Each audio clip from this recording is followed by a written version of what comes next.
20,000 रुपए के लिए कब्र से लाश निकालनी पड़ी।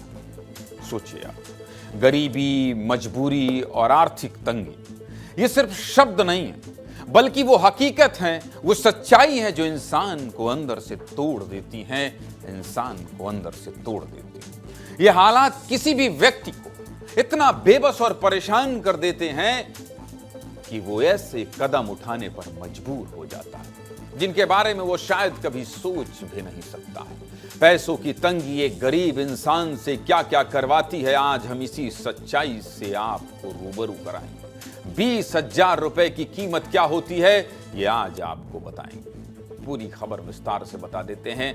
कौन सी खबर है जिसको लेकर आज पूरा देश चर्चा कर रहा है, वो तस्वीर आपको दिखा देते हैं। देखिए इस तस्वीर को। कमजोर झुका हुआ शरीर, चेहरे पर थकान और बेबसी, नंगे पांव और हाथों में कंकाल। तस्वीर में दिख रहा व्यक्ति आपको पागल या साइको लग सकता है या लग रहा होगा, लेकिन सच्चाई क्या है जानते हैं? सच्चाई ये है कि ना तो ये इंसान पागल है और ना ही ये साइको है। तस्वीर में दिख रहे व्यक्ति का नाम है जीतू मुंडा, और जीतू के हाथों में जो कंकाल है वो किसी और का नहीं बल्कि जीतू की बहन कलारा मुंडा का है, जिसे वो कब्र से निकालकर बैंक ले जा रहा है। अब आप सोच रहे होंगे कि इस तरह से ऐसे बोरी में खुद की बहन का कंकाल लेकर कोई ऐसे जाता है क्या? ये तो पागल ही हुआ ना। लेकिन आप बिल्कुल गलत सोच रहे हैं, बिल्कुल गलत सोच रहे हैं। दरअसल पैसों की कमी के चलते जीतू अपनी बहन कलारा मुंडा के खाते से 20,000 रुपए निकालना चाहता था। इसके लिए वो कई बार बैंक गया, लेकिन आपको तो पता है बैंक में एक बार में काम होता कहां। बैंक के कर्मचारियों ने जीतू से कई बार चक्कर लगवाए। अब ये कागज लाओ, अब वो कागज लाओ का बहाना दिया गया। इसके बावजूद जीतू बार बार पैसे मांगने बैंक आते रहे, जिसके बाद बैंक वालों ने परेशान होकर कहा कि पैसा तभी मिलेगा जब खाता धारक को लाओ। जबकि बैंक कर्मचारियों को अच्छे से पता था कि जीतू की बहन की मौत हो गई। इसके बावजूद उन्होंने कहा खाता जिसका है वही पैसा निकालेगा। अनपढ़ और लाचार जीतू को बैंक कर्मचारियों का यह जाहिलपन वाला सुझाव सच लगा। उसे लगा क्या पता इससे पैसे मिल जाएं, और इसलिए अपनी बुद्धि विवेक के अनुसार जीतू ने अपनी बहन का कंकाल कब्र से निकाला और लेकर बैंक पहुंच गया और बैंक के गेट पर कंकाल के साथ बैठ गया। यह तस्वीर देखकर सब दंग रह गए। पुलिस को सूचना दी गई, जिसके बाद पुलिस ने उसे आश्वासन दिया कि उसे पैसा दिलाने में मदद की जाएगी। सोचिए, एक गरीब, मजबूर, अनपढ़ और लाचार इंसान के साथ ये कितना भद्दा मजाक। एक अनपढ़ इंसान को बैंक के कर्मचारी ने पैसे निकालने का सही तरीका, सही बात और सही तरीका भी नहीं बता सकते थे, बल्कि सब कुछ जानते हुए उसकी लाचारी का मजाक उड़ाते रहे। जिस इंसान के चेहरे के हाव भाव में दर्द और मजबूरी साफ दिख रही है, जो इंसान पढ़ा लिखा नहीं है, उस इंसान के साथ पढ़े लिखे लोग जाहिलों जैसा बर्ताव करते हैं। इससे बुरी और घटिया बात कुछ नहीं हो सकती। हम और आप जैसे लोगों के लिए 20,000 रुपए की कीमत शायद ना हो, लेकिन इस व्यक्ति के लिए 20,000 रुपए की कीमत क्या थी, यह बताने की जरूरत नहीं। जीतू पढ़ा लिखा नहीं, आदिवासी और कानूनी प्रक्रिया से पूरी तरह अनजान है।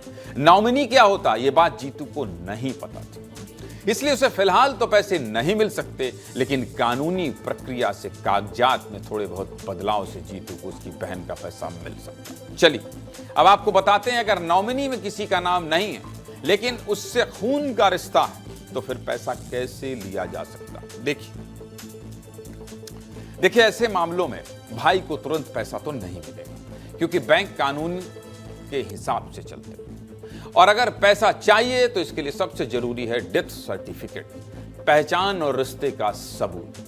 बैंक देखता है कि आपका मृतक से रिश्ता है या नहीं, और पैसा उसे ही मिलता है जो कानूनी वारिस होता है। इसके लिए जरूरी दस्तावेज हैं कि आपके पास उत्तराधिकारी प्रमाण पत्र हो जो कोर्ट जारी करता है। अच्छी बात यह है कि छोटी रकम वाले मामलों में थोड़ी राहत होती है। 20 से 50,000 तक के पैसों के लिए प्रक्रिया आसान है। हालांकि ये सभी बातें बैंक की पॉलिसी पर निर्भर करती हैं। कुल मिलाकर अगर मामला 20 से 25 हजार रुपए का है तो बैंक पहचान पत्र और डेथ सर्टिफिकेट के आधार पर पैसा दे सकता है, लेकिन इस बैंक ने ऐसा नहीं किया। बताइए, जीतू 20 हजार के लिए भी भटक रहा। बैंक वाले उसे सलाह देते, अच्छे से समझाए होते तो भला वो ऐसा क्यों करता।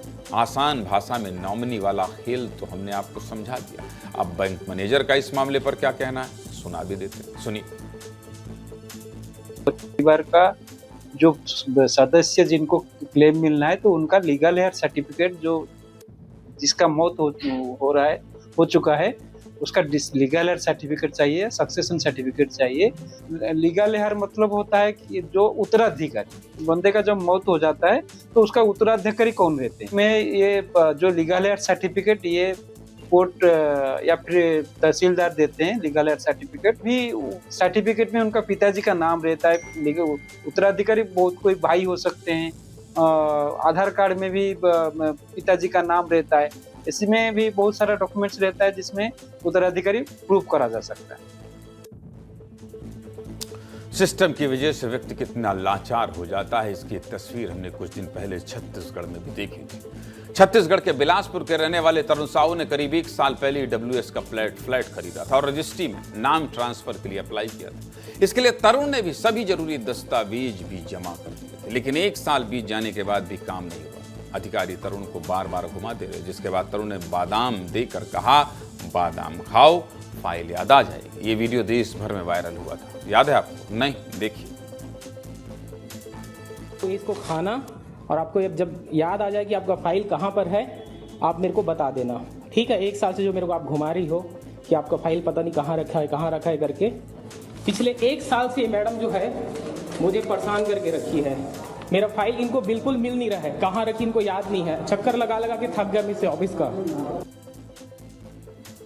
आमतौर पर हम अपनी कहानी पर जाहिल जैसे शब्दों का इस्तेमाल नहीं करते, लेकिन जब एक इंसान कब्र से अपनी बहन को निकालने के लिए मजबूर हो जाए तो फिर इसे जाहिलियत ही कही जाएगी। इसलिए शब्दों की मर्यादा में ऐसे लोगों को सम्मान देने की जरूरत नहीं है।